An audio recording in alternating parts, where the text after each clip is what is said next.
আসসালামু আলাইকুম ওয়া রাহমাতুল্লাহি ওয়া বারাকাতুহু। ওয়ালাইকুম আসসালাম ওয়া রাহমাতুল্লাহি ওয়া বারাকাতুহু। জি বলেন। সম্মানিত শাইখ, আমি বাংলাদেশে নিকলি থেকে বলছি।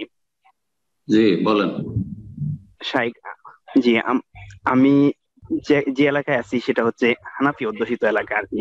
এবং আমাদের যে আশপাশে যে মসজিদগুলি আছে সেগুলিতে হানাফি মাযহাবের ইমামরাই ইমামতি করেন। এখন হুম, ইমামদেরকে সালাতের আগে আমি দেখি যে তারা উজুর সময় গার মাসেও করেন। এখন একজন শাইখের ফতোয়া দেখলাম যে গার মাসেও করলে উজু কবুল হবে না। এখন এই অবস্থায় কি আমি তাদের পিছনে সালাত করতে পারি? দেখেন, ঘাড় মাসা বেদাত ঠিক আছে আপনার জায়গায়, কিন্তু ঘাড় মাসা করলে একটি বেদাত করলে সেই জন্য তার উজুই হবে না, আর উজু না হলে নামাজ হবে না। এই যে কায়দা ফিট করেছে এই ফতোয়া ভুল করেছেন উনি। যদি আমাদের আহলে হাদিস আলেম, কিন্তু আহলে হাদিস আলেমদেরও ফতোয়াতে বেশ কিছু ভুল আছে, বিশেষ করে দেশীয় আহলে হাদিসদের, যার ফলে এই ফতোয়াটি ওনার ভুল। আল্লাহ মাফ করে ওনাকে, সংশোধনের তৌফিক দান করেন। আর বেদাতি যারা, তাদেরকে দুই ভাগে আমরা ভাগ করি।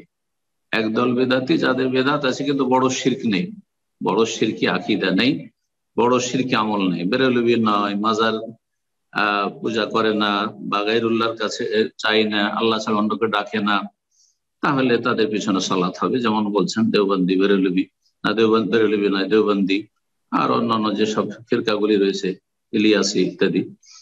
আর যদি তারা বড় শিরকে লিপ্ত থাকলে তাদের পিছনে চলা যায় না। আসসালামু আলাইকুম। ওয়ালাইকুম আসসালাম ওয়া রাহমাতুল্লাহি ওয়া বারাকাতুহু। জি বাংলাদেশের টাঙ্গাইল জেলা থেকে বলছিলাম স্যার। বলেন।